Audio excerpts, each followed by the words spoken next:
Et nous poursuivons cette série d'interviews pour Financium. Vous êtes sur Decider TV et Decider Corporate Finance. Peter Kuss, bonjour. Bonjour Mathieu. C'est un plaisir, un honneur pour moi de te retrouver sur ce plateau sur Financium. Nous nous connaissons depuis 10 ans. Je te vois, tu es le président fondateur de Esalis. C'est ça Mathieu. Votre métier, c'est la réduction des coûts et l'accompagnement dans l'optimisation financière. Oui, c'est Voilà. ça. On est effectivement partenaire des directions financières et on travaille depuis très longtemps, enfin 15 ans maintenant, sur le sujet. Et on les accompagne sur différentes thématiques comme tout ce qui relève du cash management, des impôts locaux, des frais généraux et des charges sociales avec des interventions en 3 temps. Donc on vient voir comment ça se passe. On leur conseille des solutions et on accompagne le changement pour que les économies attendues soient effectivement générées.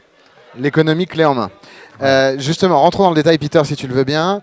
Le case cette année dont tu es le plus fier pour un client en termes d'économie ou justement sur tes missions? Oui, alors on a travaillé avec une société qui s'appelle Expleo, anciennement Assystem.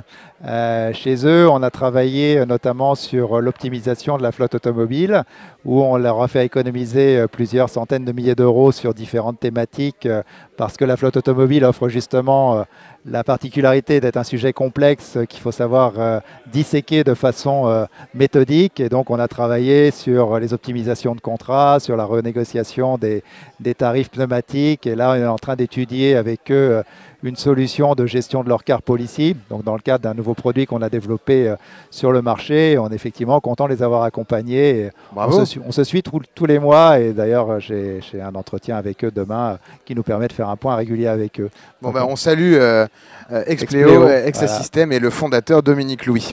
Voilà. Bon, là, on rentre dans une période assez complexe.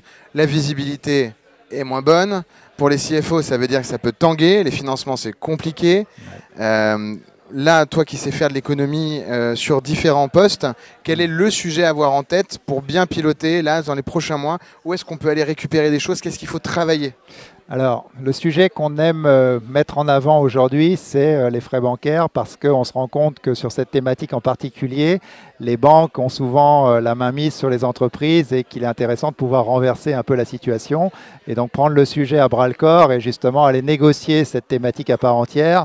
Et donc, frais bancaires, c'est finalement quasiment 180 points que tu peux étudier et pour lesquels tu peux trouver des optimisations. Le fait est, c'est qu'il faut commencer par voir comment ça se passe, donc essayer de savoir combien l'entreprise paye pour ensuite aller négocier avec les banques et au final harmoniser autant que faire se peut les conditions, voire même le lettrage des opérations. Et donc ça nécessite une forte compétence et surtout un savoir-être vis-à-vis des banquiers pour lesquels il faut connaître le sujet suffisamment, mais aussi avoir le discours adéquat pour maintenir une relation future. Donc frais bancaires, ça reste vraiment un axe intéressant à étudier pour lequel on a des missions en cours et des missions futures et qu'on est content de réaliser pour nos clients. Et on suivra de très près cet axe-là, tout comme les CFO, j'imagine, et les DAF qui nous regardent aujourd'hui. Merci Peter Kuss, je te souhaite une excellente journée et on se revoit très bientôt. Avec plaisir. Au revoir. Merci, au revoir.